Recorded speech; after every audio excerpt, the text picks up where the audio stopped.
So, if you want to sound like a native speaker, the solution to that is actually quite simple. That is to simply imitate them using the shadowing technique.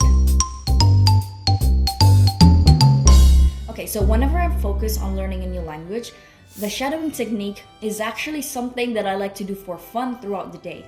So whenever I learn, let's say, Portuguese or French, there are a lot of sounds in that language that is completely foreign to me, and it's gonna take me some time to really produce that same way that native speakers do it. So that's what the shadowing technique is good for. Plus, it actually does make me feel quite cool whenever I achieve that sound and sounding like a native speaker a little bit more, so that's why I like it. So why is this a good exercise? First, it's a very simple exercise that you can do anywhere, anytime. So even if you do it 10 to 15 minutes a day, you can be quite surprised in how much progress you can achieve with your pronunciation, given you do the exercises correctly. 2. So this exercise tackles the physical side of fluency. So it trains the movement of your mouth, or like the positioning of your tongue and the muscles in your tongue, something like that, to produce sounds that you're just not familiar with. 3, of course, it helps your pronunciation, but to some extent, it can also help with your accent. So what makes native speakers speak like a native is not just the way they pronounce individual words or phrases, but it's also the rhythm of the sentence, the rhythm of the language. So that patterns of stress and intonation, kind of like the music of the language, is called prosody. So for instance, in American English, native speakers, whenever they ask questions, they would grace the intonation in the end of the sentence, kind of like, hey, do you want to eat? Something like that. So by mimicking, it forces you to focus on these kind of music, the rhythm of the language, that you wouldn't have noticed otherwise. Mimicking really forces you to focus on these elements. However, will this exercise make you fluent?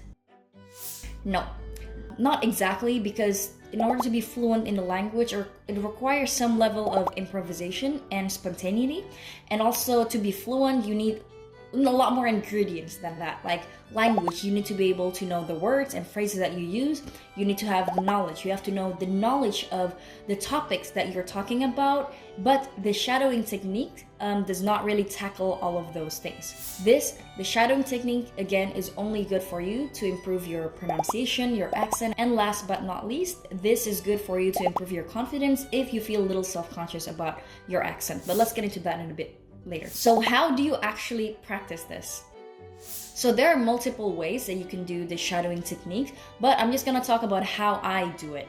So step number 1 is to first set your intention. So last week in my previous video, I talked about why practice isn't actually enough. You first have to know why you're doing it, like what you're practicing, before you get into the how. So why are you doing this? Maybe you're doing this because you want to improve your confidence. Maybe you don't feel very happy with your current accent, with your pronunciation, so you're doing the shadowing technique and you want to try to tackle, let's say, your pronunciation of the letter R, because let's say for American English, the R is very specific, like whereas in Indonesian, a lot of you guys, we roll the R's like like that. So you want to sound a lot more American by pronouncing the R that American way, and that's where shadowing technique could really help you. And of course, you probably want to improve this because you want to feel a lot more confident when you're speaking English. And what are you doing then? Since now you already know that you want to improve the way you pronounce your R or certain other letters, now you know what is the thing that you need to focus on whenever you do this practice, the R. So next time you do shadowing technique, you know for sure to focus on that specific element of the language, the R sound. Now that you have straightened out the why and the what, let's get into the how. So step 2, you want to find video with a simple dialogue.